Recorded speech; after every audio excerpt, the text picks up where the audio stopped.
Welcome to the Banker Lamp. Please enjoy the video. You start with a clean, lightly moisturized base. This prevents pilling and helps color blend. Once done, assess. Choose green for redness, peach for blue-purple under eyes, lavender for yellow tones. Pump 0. 5:1, then dot sparingly onto targeted zones, cheek, nose, under eye.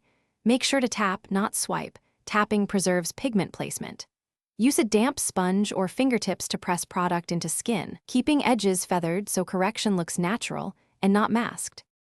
Once your initial dots are set, blend outward with a damp sponge or a dense synthetic brush, using short tapping motions to avoid streaks.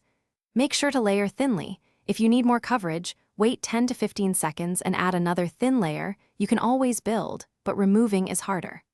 After correction matches skin tone, apply a thin layer of half-coverage foundation or tinted moisturizer to unify finish. If needed, lightly press with the sponge to melt products together for a skin-like look. Finish by dabbing a small amount of translucent powder, about 1/2 to 1 teaspoon, only where creasing or transfer happens, like under eye or smile lines. Once set, evaluate in natural light. If edges or hue peek through, spot conceal with a matching 1/2 coverage product, then repowder. If the color still shows, reduce your foundation opacity or lightly dust more translucent powder to diffuse it. Quick troubleshooting tip. If patchy, gently press a damp sponge over the area to reblend before adding more product. Thanks for watching. If this was helpful, leave a like and consider subscribing. See you next time.